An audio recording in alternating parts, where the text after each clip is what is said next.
පින්වතුනි පසේ බුදුරජාණන් වහන්සේලා ගැන යම් තාක් දුරට මම හිතනවා ඔබ විස්තර අහලා තියෙනවා. නමුත් මේ දහම් කතාව හරි පුදුම සහගතයි. මේ කියන්නේ අපි දන්න දහම් කරුණුත් එක්කම නොදන්න ගොඩාක් දේවල් ඉගෙන ගන්න ලැබෙනවා. පසේ බුදුරජාණන් වහන්සේලා ගැන අපි පහදිනවා කියන්නේ බුදුරජාණන් වහන්සේගේ සම්බුදු නුවණටම තමයි පහදින්නේ. පසේ බුදුරජාණන් වහන්සේලා ගැන ඇති වෙන ප්‍රසාදය බුදුන් සරණ යෑමක්, දහම් සරණ යෑමක්, සංඝුන් සරණ යෑමක්. මොකද පසේ බුදුරජාණන් වහන්සේලාගේ ගුණ සහ ඒ වන්දනාව අපිට දේශනා කළේ බුදුරජාණන් වහන්සේ සම්බුදු නිතින් දැකලා, අනාවරණ ඥාණයෙන් දැකලා, ඒ වගේම අතීතයේ දකින ඥාණයෙන් දැකලා, ඒ වගේම සබ්බඥෝත ඥාණයෙන් අවබෝධ කරගෙන ඒ පසේ බුදුරජාණන් වහන්සේලාගේ චිත්ත සංතානයේ සම්බුදු සිතෙන් දැකලා සියලු සම්බුදු ගුණ තුල පිහිටලා තමයි පසේ බුදුරජාණන් වහන්සේලාගේ විස්තර අපේ බුදුරජාණන් වහන්සේ වදාළේ. ඒතර බුදුරජාණන් වහන්සේ වදාළේ කරුණු ගැන අපි හිත පහදවා ගන්නවා කියලා කියන්නේ ඒක තමයි බුදුරජාණන් වහන්සේගේ අවබෝධයට පැහැදෙනවා කියන්නේ. ඒ නිසා පසේ බුදුරජාණන් වහන්සේලා ගැන ඇතිවෙන චිත්ත ප්‍රසාදය, පසේ බුදුරජාණන් වහන්සේලාට කරන වන්දනාව තිසරණේ තුලම තමයි තියෙන්නේ. එතකොට මේ පැත්තෙන් අපේ තිසරණයට ලැබෙන්න ඕන පෝෂණය, ඒ වගේම තිසරණයට ලැබෙන්න ඕන ශක්තිය අපිට ලබා ගන්න අවස්ථාවක් තමයි මේ දහම් වැඩසටහනින් අපිට ලැබෙන්නේ. ඉතින් මේ පිළිබඳව ලෞතර සම්මා සම්බුදුරජාණන් වහන්සේ දේශනා කරපු කරුණු ටිකක්ම අපි ඉගෙන ගන්නකොට කොයි තරම්නම් වැදගත්ද, නිවනට උපකාරයිද පසේ බුදුරජාණන් වහන්සේලා ගැන ඉගෙන ගන්න එක, හිත පහදවා ගන්න එක, වඳින එක කියන කාරණාව ඔබටම තේරෙයි. මම ඒක ආරම්භ කරන්නම් මේ විදිහට. ඒ තමයි මේ පසේ බුදුරජාණන් වහන්සේලාගේ ජීවිත කතා සවිස්තරව අපේ බුදුරජාණන් වහන්සේ දේශනා කළ දහම් පරියාය කුද්දක නිකායේ පච්චේක බුද්ධාපදානය කියලා අපදාන පාළියේ තියෙනවා. එතකොට බුදුරජාණන් වහන්සේ ජේතවනාරාමේ වැඩවසන කල්හි වේදේහි මුනි කියලා කියන්නේ අපගේ ආනන්දයන් වහන්සේට. ආනන්ද ස්වාමීන් වහන්සේට තවත් නාමයක් තමයි වේදේහ මුනි. එතකොට ආනන්ද ස්වාමීන් වහන්සේ බුදුරජාණන් වහන්සේගෙන් අහනවා, ස්වාමීනි භාග්‍යතුන් වහන්සේ පච්චේක බුද්ධ කියලා කියනවා. එතකොට කොයි විදිහටද පසේ බුදුරජාණන් වහන්සේලා බිහි වෙන්නේ? ඇයි ආනන්ද ස්වාමීන් වහන්සේ අහලා තියෙනවනේ බුදුරජාණන් වහන්සේ සූත්‍ර දේශනාවක් වදාලා, පින්වත් මහණෙනි බුදුවරු දෙන්නෙක් ඉන්නවා. එක බුදු කෙනෙක් තමයි සම්මා සම්බුදුරජාණන් වහන්සේ. අනිත් බුදුරජාණන් වහන්සේ තමයි පච්චේක බුද්ධ, පසේ බුදුරජාණන් වහන්සේ. ඊළඟට රහතන් වහන්සේලා 109කට දානය දෙනවට වඩා එක පසේ බුදුරජාණන් වහන්සේ නමකට දානීය පූජා කිරීම මහත්ඵලයි, මහානිසංසයි. ඊළඟට තූපාරාහ පුජ්‍යල බුදුරජාණන් වහන්සේ වෙනුවෙන් ස්තූප හදන්න සුදුසුයි. පසේ බුදුරජාණන් වහන්සේලා උදෙසා ස්තූප හදන්න සුදුසුයි. රහතන් වහන්සේලා උදෙසා ස්තූප හදන්න සුදුසුයි. සක්විති රජවරුන් උදෙසා ස්තූප හදන්න සුදුසුයි. එතකොට මේවා ධර්මයේ තුල කතා වෙන කාරණා. ඉතින් ආනන්ද ස්වාමීන් වහන්සේ අහනවා භාග්‍යතුන් වහන්සේගෙන් මේ පසේ බුදුරජාණන් වහන්සේලා කොහොමද බිහි වෙන්නේ? බුදුරජාණන් වහන්සේ දේශනා කරනවා, තදාහ සබ්බඤ්ඤෝ වරෝ මහේසි ආනන්ද බද්දං මధుරස්සරේන යේ පුබ්බ බුद्धේසු කථාදිකාරා අලද්ද මොක්ඛා ජින ශාසනේසු. බුදුරජාණන් වහන්සේ සියල්ල අවබෝධ කරපු මහා ඍෂි බුදුරජාණන් වහන්සේ ආනන්ද ස්වාමීන් වහන්සේ ඇසූ ප්‍රශ්නයට මధుරස්වරයෙන් මේ විදිහට මේ දේශනා කොට වදාලා, යේ පුබ්බ බුद्धේසු කථාදිකාරා. ආනන්ද පසේ බුදුරජාණන් වහන්සේලා කියන්නේ කලින් බුද්ධ ශාසනවල බොහෝ පින් කරපු අය. ඊළඟට බලවත්ව ප්‍රතිපදාවේ හැසිරිච්ච අය. කථාදිකාරා. ගොඩාක් පින් කරලා ඒ වගේ කලින් බුද්ධ ශාසනවල බලවත්ව ප්‍රතිපදාවේ හැසිරෙලා. අලද්ද මොක්ඛා ජින ශාසනයේසු. හැබැයි මේ බුද්ධ ශාසනවල විමුක්තියටපත් වෙන්න බැරි වුණා. මඟඵල වලටපත් වෙන්න බැරි වුණා. තේනේව සංවේග මුඛේන ධීරා විනාපි බුද්දේහි සුතික්ක පඤ්ඤා. ඉතින් මේ ධර්ම අවබෝධ කරගන්න බැරි සංවේගය ඒ පසේ බුදුරජාණන් වහන්සේලා ප්‍රතිපත්ති කලින් බුද්ධ ශාසනවල ප්‍රතිපත්ති හැසිරෙනකොට ධර්මය අවබෝධ කරගන්න බැරි වීමේ සංවේගය තිබුණා. ඒ වගේ මෙතන තව අර්ථයක් තියෙනවා. විනාපි බුද්දේහි සුතික්ක පඤ්ඤා. බුදුවරු නැතිව තියුණු කරපු ප්‍රඥාවෙන් ආරම්මේනාපි පරිත්තකේන පච්චේක බෝධින් අනුපාපුනන්ති. පුංචි කාරණාවෙන් සංවේගයටපත් වෙලා පුංචි අරමුණෙන් ජීවිතේ අවබෝධ කරගෙන පසේ බුදු බවටපත් වෙනවා. පසේ බුදු බවටපත් වෙන්නේ පුංචි කාරණාවකින්. පසේ බුදුවරු කියන්නේ සුවසේ තමයි පසේ බුද්ධත්වයටපත් වෙන්නේ. පසේ බුදුවරුන් දසමාර සේනා පරාජයටපත් කිරීමක් නැහැ. ඒ කියන්නේ අර යුද්ධ කිරිල්ල කෙලෙස් ක්ලේශ මාර පරාජය තියෙනවා. සව් කෙලෙසුන් නැසනවා. මාරයාගේ බන්ධනෙන් නිදහස් වෙනවා. නමුත් අපේ බුදුරජාණන් වහන්සේ බෝධි මණ්ඩපයේ කරපු යුද්ධේ ඒ වගේ යුද්ධයක් පසේ බුදුවරුන්ට නැහැ. ඒකයි සුවසේ ධර්මය අවබෝධ කරනවා කියන්නේ. අවබෝධ කරනවා සුවසේ. හැබැයි කලින් බුද්ධ ශාසනවල බලවත්ව ධර්මයේ හැසිරුණා. ඒකනේ කියන්නේ ගතපච්චා ගතවත පුරනවා කියලා. අපි ඉදිරියට පිළිවෙත් කතා කරමු. ඊට පස්සේ තබ්බම්මි ලෝකම්මි මමන්ට අපෙත්වා පච්චේක බුද්ධෙහි සමෝව නත්ති. තේසං ඉමං වන්න පදේශ මත්තං වක්ඛා මහං සාදු මහා මුනීනං. බුදුරජාණන් වහන්සේ දේශනා කරනවා මේ සබ්බේහි ලෝකම්හි මමන්ට අපෙත්වා මේ සියලු ලෝකේම තථාගතයන් වහන්සේ හැර පසේ බුදුරජාණන් වහන්සේ ගැන හරියට විස්තර කරන්න පුළුවන් කෙනෙක් නැහැ කියන්නේ. සම්මා සම්බුදුරජාණන් වහන්සේ හැර මේ පසේ බුදුරජාණන් වහන්සේලා ගැන වර්ණනා කරන්න පුළුවන් කෙනෙක් නැහැ කියන්නේ. ඒකයි මම කිව්වේ මේ පසේ බුදුරජාණන් වහන්සේලා ගැන අපිට විස්තර ඉගෙන ගන්න ලැබෙනවා කියන්නේ බුදුරජාණන් වහන්සේගේ සම්බුදු ඥාණයට තමයි අපි මේ පැහැදෙන්නේ. බුදුරජාණන් වහන්සේ නමකට විතරක් විස්තර කරන්න පුළුවන් මේ විශේෂ කාරණාවක් තමයි අපි සවන් දෙන්නේ. එතකොට මේ ධර්මයේ සවන් දීම සුවිශේෂයි. මොකද මේ විදිහේ දහම් විග්‍රහයක් සාරිපුත්ත මහ රහතන් වහන්සේට කරන්න බෑ. මොගලම් මහ රහතන් වහන්සේට කරන්න බෑ. ඊළඟට ආනන්ද ස්වාමීන් වහන්සේට කරන්න බෑ. 80 මහා ශ්‍රාවකයන් වහන්සේලාටම මේ පසේ බුදුවරු ගැන කරන දහම් විග්‍රහය කරන්න බෑ. ඒක බුදුරජාණන් වහන්සේට විතරයි කරන්න පුළුවන්. ඒ නිසා මේ පසේ බුදුරජාණන් වහන්සේලා ගැන ඉගෙන ගන්නවා කියන එක සුළු කොට තකන්න එපා. මේ බලන්නකො ඊළඟට විස්තර කරනවා. සයමේව බුද්ධානං මහා ඉසීනං සාදූනි ව්‍යාක්‍යානි මදුං කුද්දං. ආනන්ද ඒ පසේ බුදුරජාණන් වහන්සේලා තමා විසින්ම ධර්මය අවබෝධ කරගන්නවා. අවබෝධ කරගෙන ඒ ධර්මය අවබෝධ වෙච්ච විදිය උදාන වාක්‍යයකින් ප්‍රකාශ කරනවා.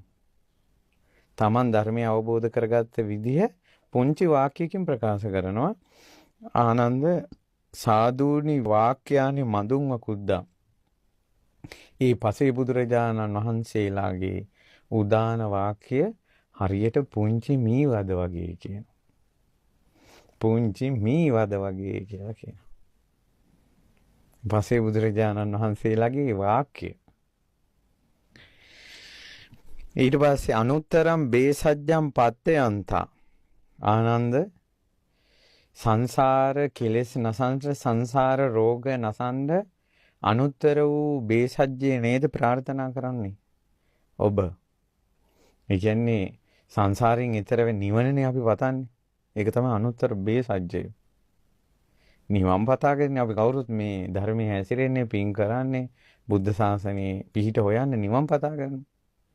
දැන් පසුගිය දවස්වල මිනිස්සු දවස් ගණන් මහා වීදියේ ඉඳගෙන නුවර ඊටරෙදි එලාගෙන අපේ බුදුන් දකින්න යනවා කියලා දලදා වහන්සේ දකින්න උච්චර කැප වුණේ. කඳුළු සලසලා බුදුන් වෙන්දී කුමක් පතාගෙනද? නිවන් පතාගෙන. අනුත්තරම් බේසජ්ජම් පත්තයන්ත සුනාත සබ්බේසු පසන්න චිත්තා. නිවන් ප්‍රාර්ථනා කරගෙන නම් ඔබ ඉන්නේ. පහන් සිතින් අහන්න කියනවා පසේ බුදුවරු ගැන. අපේ භාග්‍යතුන් වහන්සේ දේශනා කරන්නේ නිවනට උපකාරී වෙන ධර්මයේ විතරයි. අපේ බුදුරජාණන් වහන්සේ දේශනා කරන්නේ අර්ථවත් දේ විතරයි. අපේ බුදුරජාණන් වහන්සේ දේශනා කරන්නේ සත්වයාට යහපත පිණිස පවතින දේ විතරයි. ඒ නිසා අපි මෙච්චර කාලයක් බුදු ගුණ අහනවා අපි. අපි මෙච්චර කාලයක් රහතන් වහන්සේලාගේ ගුණ අහනවා. මෙච්චර කාලයක් කල්යාණ මිත්‍රයන්ගේ ගුණ අහනවා. මෙච්චර කාලයක් මව්පිය ගුණ අහනවා. ගුරුවරුන්ගේ ගුණ අහනවා. අන්න ඒ අතරට එකතු වෙන්නම ඕන එකක් තමයි පසේ බුදුවරුන්ගේ ගුණ. බුදුරජාණන් වහන්සේ දේශනා කරන අනුත්තර වූ නිවන් ප්‍රාර්ථනා කරගෙන නම් ඉන්නේ.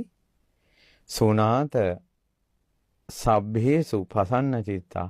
සියලු දෙනා නිවන් පතාගෙන ඉන්න සියලු දෙනා පහන් සිතින් අහන්න කියනවා පසේ බුදුවරු ගැන. ඔබට මේ ලැබෙන වාසිය ගැන හිතන්න. නිවනට උපකාරයි. සංසාරයෙන් එතර වෙන්න උපකාරයි. කෙලෙස් ගෙවන්න උපකාරයි. පසේ බුදුවරුන්ගේ මේ උදානය ඇසීම. පච්චේක බුද්ධානං සමාගතානං පරම්පර ව්‍යාකරණානි යානි ආදීනෝ යංච විරාගවත්තු යථාච බෝධින් අනුපාපනින්සු. යම් කාරණාවක ආදීනව දැකලා නොඇලිලා ඒ මුනිවරු සසරෙන් එතර වුණා නම් ඒ ඊතර විච්ච විදිය පසේ බුදුවරු එකතු වුණාට පස්සේ කතා කරනවා. අන්නේ කතා කරන ඒවා තමයි කියනවා පසේ බුදුවරුන්ගේ උදාහරණ කියලා කියන්නේ. සංරාගවත්තුසු විරාග සංඤී. ඇලෙන්න ඕන රාගය ඇති වෙන්න ඕන කරුණවලදී පසේ බුදුරජාන් වහන්සේලාගේ හිත විරාගී ඇලෙන්නේ නැහැ. රත්තම්මි ලෝකම්මි විරත්ත චිත්තා. ඇලුණු ලෝකේ රහතන් වහන්සේලා නොඇලී ඉන්නවා. හිත්වා පපංච විජීය පන්දිතානි. ප්‍රපංචයන්ගෙන් කම්පන වුණ මිනිස්සු අතර ප්‍රපංචයන් ඉක්මවා ගිහිලා කම්පනේ ඉක්මවා ගිහිලා තතේව බෝධින් අනුපාපනින්සු. පසේ බුද්ධත්වයට පත් වුණා. ඉතින් මේ පසේ බුද්ධත්වයට පත් වුණ විස්තර එක එක විස්තර ආනන්ද ස්වාමීන් වහන්සේට එකවර පසේ බුදුරජාණන් වහන්සේලා 49කගේ විස්තර දේශනා කරනවා. පසේ බුදුරජාණන් වහන්සේලා 49කගේ විස්තර සහ ඒ පසේ බුදුරජාණන් වහන්සේලා දේශනා කරපු ගාථා 41ක්. උදාන ගාථා 41ක්. එක පසේ බුදුරජාණන් වහන්සේ නමක් ගාථා දෙකක් දේශනා කරා. ඒ නිසා මේ 49ගේ ගාථා 41ක්. අන්න ඒක තමයි කග්ගවිසාන සූත්‍රය කියලා අපි ඉගෙන ගන්න. ඊට පස්සේ මම මේ කරුණු කරන දැන් මේ උතුම් මන්දිරය බුද්ධ ශාසනයට පූජා වීමත් එක්ක අපි මේ විස්තර හොයනකොට කතා කරනකොට පුදුම විදිහේ විස්තර තියෙනවා. පසේ බුදුරජාණන් වහන්සේලා ගැන. ඒ පළවෙනිම විස්තර දැන් මේ තමයි මේ දීර්ඝ විස්තරේ කග්ගවිසාන සූත්‍රය. ඊළඟට තියෙනවා අපේ බුදුරජාණන් වහන්සේට පසේ බුදුවරු මොන ගහිච්ච හැටි. අපේ භාග්‍යවතුන් වහන්සේගේ පුතා පසේ බුදු වෙලා තිනවා සංසාරේ. යාළුවෝ පසේ බුදු වෙලා තියෙනවා. ඥාතීන් පසේ බුදු වෙලා තියෙනවා. අපේ බුදුරජාණන් වහන්සේ පෙරම් පුරාගෙන එන සංසාරේ සේවනය කරපු කල්යාණ මිත්‍රයෙක් තමයි පසේ බුදුරජාණන් වහන්සේලා. පෙරම් පුරන සංසාරේ පසේ බුදු කෙනෙක් පහළ වෙලා ඉන්නවා නම් බෝධිසත්වයෝ මනුස්ස ලෝකෙෙහිදී ඒ පසේ බුදුවරු මං හැරෙන්නේ නැහැ බෝධිසත්වයන්. එක්කෝ ඇසුරු කරනවා, එක්කෝ ධර්මය අහනවා, එක්කෝ උපස්ථාන කරනවා. දම්පැන් පූජා කරනවා. උතුම් අරමුණක් කරා යද්දී උතුම් අය මඟ හැර ගන්න බෑ පින්වතුනි. අපේ බුදුරජාණන් වහන්සේ සංසාරේ බුදුවරු ඇසුරු කළා. පසේ බුදුවරු ඇසුරු කළා. රහතන් වහන්සේලා ඇසුරු කළා. ඒ වගේ කල්යාණ මිත්‍ර ආශ්‍රයේ ඒ සෙවණේ සිසිල් වෙවි තමයි මේ සම්බුද්ධත්වයට ආවේ අපේ බුදුරජාණන් වහන්සේ. ඊළඟට මට මොන ගැහුණා පසේ බුදුරජාණන් වහන්සේලා ගැන කරුණු බලනකොට රහතන් වහන්සේලා බිහි වෙච්ච හැටි පසේ බුදුවරු නිසා. ඒ කියන්නේ පසේ බුදුරජාණන් වහන්සේ නමකට පූජා කරපු මාලක් පසේ බුදුරජාණන් වහන්සේට පූජා කරපු පාවහන් සංගලම්. පසේ බුදුරජාණන් වහන්සේ නමකට පූජා කරපු වන්දනාව. ඒ වගේ කාරණාව මුල් කරගෙන අපේ බුද්ධ ශාසනය අරහත්ත්වයට පත් වෙනවා. භික්ෂුන් වහන්සේලා තියෙනවා, භික්ෂුණීන් වහන්සේලා තියෙනවා. දැන් මහා ප්‍රජාපති උත්තමාවිය මේ කාන්තාවන්ගෙන් ඉස්සල්ලාම පැවිදි වෙන්න හේතුවක් තමයි පසේ බුදුරජාණන් වහන්සේලා 5 නමක් වස්වසවලා කරපු කටින මහා පින්කමක් මුල් කරගෙන. ඊළඟට මොන ගැවුණා පසේ බුදුරු පහළ වෙන විදිහ. ඒ කියන්නේ 500ක් පහළ වෙනවා. අපේ කප්පින මහරහතන් වහන්සේට සංසාරේ මුණ ගැහිලා තියෙනවා එකවර පසේ බුදුරජාණන් වහන්සේලා 1000ක්. අපි ඉදිරියට ඒ විස්තර ඉගෙන ගන්නවා. පුදුම සාගත විස්තර තියෙනවා. ඊළඟට මුණ ගැහෙනවා අපිට මේ පසේ බුදුරජාණන් වහන්සේලා ගැන කතා කරද්දී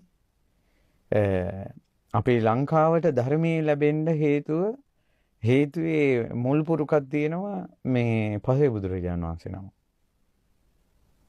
ඒ කියන්නේ ලංකාවට ධර්මයේ ලැබීමේ පසුබිම හැදුනා ධර්මාශෝක රජුරෝ දේවානම් පිතිස් රජුරුවන්ගේ තියෙන සංසාරේ හිතවත්කම. සහෝදරයෝ දෙන්නෙක් කියලා ඉපදිලා තියෙනවා. ඊට පස්සේ නිග්‍රෝධ රහතන් වහන්සේ නිසා තමයි ධර්මාශෝක රජුරෝ බුද්ධ ශාසනයට පැහැදුනේ. එතකොට ධර්මාශෝක රජුරුයි දේවානම් පිතිස් රජුරුයි නිග්‍රෝධ සාමණේරයන් වහන්සේ එක ජීවිතයක සහෝදරයෝ 3 දෙනෙක් වෙලා ඉඳලා පසේ බුදුරජාණන් වහන්සේ නමකට මීපැණි පූජා කිරීම සහ අනුමෝදන් වීම කියන එක මුල් කරගෙන තමයි මේ 3 දෙනාගේ හිතවත්කම මේ ජීවිතේ ඇති වුනේ. ඒ හිතවත්කම මුල් කරගෙන තමයි ලංකාවට ධර්මය ගෙනාවේ. එතකොට ඒක මුල් කරගෙන තමයි අපි දැන් බණ කතා කරන්නේ. එතකොට මේ කතාවේ මුලට යනකොට පස්සේ බුදුරජාණන් වහන්සේ නම මුණ ගැහෙනවා. ඊට පස්සේ තව මුණ ගැහෙනවා ඉන්දියාවේ හිටපු පස්සේ බුදුවරු. ඊළඟට ලංකාවට වැඩිය පස්සේ බුදුරජාණන් වහන්සේලා ගැනත් විස්තර ටිකක් තියෙනවා. හරි පුදුම සහගත විස්තර ටිකක් තියෙනවා. ඊළඟට කාවන්තිස්ස රජතුමාට මුණ ගැහිච්ච පස්සේ බුදුරජාණන් වහන්සේලා ගැන විස්තර තියෙනවා. ওই වගේ අපූර්ව කාරණා ටිකක් මුණ ගැහෙනවා මේ පසේ බුදුරජාණන් වහන්සේලා ගැන හොයද්දී. ඉතින් එක එක පින්කම් වල විපාක. ඉතින් අපි ඒවා ඉදිරියට කතා කරමු අපි කොහොමද ඒවා ඉගෙන ගන්නේ කියලා. ඉතින් මම හිතනවා එක දිගට නොකඩවා මේ දහම් කතාව අපිට ඔබට ශ්‍රවණය කරන්න ලැබුණු ජීවිතයේ අමුතුම පැත්තක්. අර බුදුරජාණන් වහන්සේ දේශනා කළේ අමා මහ නිවන මේ කෙලෙස් නසන්න සංසාර රෝගේ නසන්න අනුත්තර වූ බේසජ්ජය ඔබ හොයනවා නම් සවන් යොමු කරගෙන පසේ බුදුරු ගැන අහන්න කියලා. හිත පහදවගෙන. ඒ නිසා ඔබට අනුත්තර වූ බේසජ්ජය හොයාගන්න පුළුවන් වෙයි. ඒ යන මාර්ගයට ලොකු ශක්තියක් වෙයි. ගොඩාක් පිම්පිරේ. පසේ බුදුරජාණන් වහන්සේලා ගැන අහනකොට. ඒ නිසා කොහේ හිටියත් අවස්ථාවක් ලැබුණොත් මේ පිටුගල බුදු පසේ බුදු අරහන්තක විහාරයට පැමිණිලා පසේ බුදුරජාණන් වහන්සේලා වන්දනා කරගන්න මේ මනරම් මන්දිරය. ඒ කියන්නේ හිත මොහොතකට නතර වෙන, නිහඬ වෙන මහා වනයේකට ගිහිල්ලා නතර වෙනවා වගේ මන්දිරයක් මේ. එතකොට මේ මන්දිරේ කැටයන් වටේටම තියෙන කැටයන් වල තියෙනවා මේ කඟ වේනගේ කැටයන්. කඟ වේන කියන්නේ අස්වෙක් වගේ. හිසේ තියෙන දිග උල් අඟක්. පසේ බුදුරජාණන් වහන්සේලා උපමා කරනවා මේ කඟ වේනට. කාරණා දෙකකින්. එකක් තමයි කඟ වේන හැසිරෙන්නේ තනියම. පසේ බුදුරජාණන් වහන්සේලා හුදකලාවමයි ජීවත් වෙන්නේ. ඒ නිසා. දෙවෙනි එක තමයි කඟ වේනගේ හිසේ තියෙන අඟ කිසිවක් එක බැඳිලා තියෙන්නේ තනියමයි තියෙන්නේ. කොහෙන්වත් තවත් එක්කෙනෙක් එකක් එක බැඳිලා නැහැ තියුණුයි. ආන් ඒ වගේ කඟ වේනගේ තනි අඟ වගේ තනි ජීවිතයක්. ඒ කියන්නේ ඒ පසේ බුදුරජාණන් වහන්සේට පෝෂණය කරන්න තව කවුරුත් නැහැ. බලා ගන්න කවුරුත් නැහැ. තව පිරිසකගේ වගකීමක් නැහැ. සියල්ල අත්හැරලා සියලු කෙලෙස් අත්හැරලා විරාගී සිතින් නොයල්හුන සිතින් හුදකලාවම වසනවා. තනි අඟකින් යුතු කඟ වේනෙකුසේ. ඉතින් ඒ නිසා තමයි මේ පසේ බුදු විහාරේ කඟ වේනගේ සංකේතය දාලා තියෙන්නේ. ඒතර කඟ වේනගේ සංකේතයෙන් පසේ බුදුරජාණන් වහන්සේට තමයි සංකේතවත් වෙන්නේ. ඊට පස්සේ මේ විහාරයේ තියෙනවා ලස්සන වෘක්ෂයක්. ඒකට ඒක ගැන නම් පොඩ්ඩක් කියන්නට ඕනද? ඒ තමයි හිමාලයේ තියෙනවා විශේෂ පර්වත 7ක්. ඒ තමයි මේ සුළු කළු පර්වතය කියලා. පව්ව. මහා කළු පර්වතය. ඊළඟට නාවෙලුම, සඳ ගැබ, හිරු ගැබ, රම්පස, හිමවත කියලා පර්වත 7ක් තියෙනවා. මේ 7ම අභිබවලා බබලන පර්වතය තමයි ගන්ධමාන පර්වතය කියලා කියන්නේ. හිමාලයේ තියෙන. ওই ගන්ධමාන පර්වතයට බැවුම් එන්න නන්දමූලක කියලා ස්ථානයක් තියෙනවා. ඒ නන්දමූලක කියන ස්ථානයේ තියෙනවා ගුහා 3ක්. එකක් රන් ගුහාවක්, එකක් රිදී ගුහාවක්, අනිත් එක මැණික් ගුහාවක්. මේ මැණික් ගුහාව තියෙන තැන ඉස්සරහා මේ විහාරෙත් ලස්සන ගුහාවක් ඉස්සරහා මේ තමයි මේ වෘක්ෂය තියෙන්නේ. ඒ මැණික් ගුහාව ඉස්සරහා තමයි මංජූස්සක කියන වෘක්ෂය තියෙන්නේ. මේක හොඳට අහගන්නයි. එතකොට මේ වෘක්ෂේ දැන් අපිට මේ ඔබට දකින්න ලැබෙනවා මේ විහාරයේ මැදි වෙන්න ඒ ලස්සනට මංජූස්සක මුළු පසේබුදු විහාරයේම කේන්ද්‍ර වෙන්නේ වියනක් වෙන්නේ මංජූස්සක වෘක්ෂේ. ඒතර මංජූස්සක වෘක්ෂේ තියෙනවා දියේ පිපෙන මලුත් හැදෙනවා, ගොඩ පිපෙන මලුත් හැදෙනවා. පිච්ච මල්, සපු මල්, සමම් මල්, ඊට පස්සේ ওই වගේ සුවඳ මල් හැම මලක්මත් හැදෙනවා. නෙළුම් මල්, ඕලු මල්, නිල් මහ නිල් මල් ඒවත් ඒ වෘක්ෂේ හැදෙනවා. ඒකයි මේ මංජූස්සක කියන්නේ. ඊට පස්සේ මේ මංජූස්සක වෘක්ෂේ වැටෙන කොළ තියෙනවනේ. සුළඟින්ම තමයි ඒ කොළ මේ අතු ගහලා දාන්නේ. පසේ බුදුරු වැඩ ඉන්නකොට භූමිය සුවඳ කරන්න ඒ හිමාලයේ සුවඳ මල් වලින් සුවඳ ඇවිල්ලා ඒ ගහ වටේ සුවඳ කරකිනවා. මල් ලස්සන මල් පෙති බිම දාන්නේ සුළඟින්. වේලුණ මල් පෙති අයින් කරන්නේ සුළඟින්. ඊළඟට අනෝතත්ත විලේ පැන් එක මුසුන සුළඟ එතනින් හමාගෙන ගිහිල්ලා අර මල් වලට පැන් ඉහගෙන යනවා වගේ කියනවා. ඊට පස්සේ මංජූස්සක වෘක්ෂේ වෘක්ෂේ පාමුල ගොඩක් වැලි තලාවක් එනවා තියෙන්නේ. ඒ පස්සේ බුදුරජාණන් වහන්සේලා පියවර තැපුවට පස්සේ ඒ භාවනාවට ඉඳගත්තට පස්සේ අර වැලි උස් පහත් දෙනවනේ. ඒ හොළඟක් ඇවිල්ලා ඒ වැලි ටික එහෙම මට්ටම් වෙනවා කියනවා. ඊට පස්සේ වෘක්ෂේ වටා ආසන පනවලා තියෙනවා. මේ ආසන වල තමයි පස්සේ බුදුරජාණන් වහන්සේලා වැඩ ඉන්නේ සාකච්ඡා කරන්නේ. යම් දවසක පස්සේ බුදුරජාණන් වහන්සේ නමක් පහළ වුණොත් එදාට ගහේ මල් සම්පූර්ණ මල් වලින් පිරෙනවා. මේ මංජූස්සක වෘක්ෂයේ කඳෙන් රත්තරන් පාට රේණු තියෙන ලස්සන මලක් හැදෙනවා. ඒකට කියනවා රම්මල් කියලා. ඒ රම්මලෙන් තමයි බුදුවරු කී දෙනෙක් ලෝකේ පසේ බුදුවරු පහළ වෙලාද කියලා හොයන්නේ. එතන මේ විහාරයේත් මංජූස්සක වෘක්ෂයේ රම්මල් තියෙනවා. ඉතින් මේ විදිහේ හරි ලස්සන විස්තර ඒ පසේ බුදුරජාණන් වහන්සේලාගේ ඒ විහාරේ මේ ගැන අපිට කතා කරන්න තියෙනවා. ඒ වගේම මැණික් ගුහාව තියෙනවා. හුද්දකලාවේ භාවනා කරන. ඇත්තටම අපිට අලුත්ම දෙයක් මේක. අපි දන්නේ නැහැ පසේ බුදුරු කවුද කියලා. කොයි විදිහටද ඉන්නේ කියලා. ඒ නිසා හරි පුදුමයි අපේ ලොකු ස්වාමීන් වහන්සේගේ ඒ පිරිසිදු මේ දහම් වැඩපිළිවෙලේ ප්‍රතිඵලය. ලොකු ස්වාමීන් වහන්සේ ඒ කියන්නේ මේ පුදුම යහපත මනුස්ස වර්ගයාට මේ කලේ. ඇත්තටම මේ විහාරේ පසේ බුදුරජාණන් වහන්සේ නමක් විසින් පරිභෝග කරන ලද උතුම් පාරිභෝගික වස්තුකුත් තැන්පත් වෙලා තිබෙනවා. ඒ නිසා ඇත්තටම බුදු පසේ බුදු මහරහතන් වහන්සේලා වැඩ ඉන්න වෙහෙරක් වගේම තමයි මේ පිටුකල බුදු පසේ බුදු ආරහන්තක විහාරය.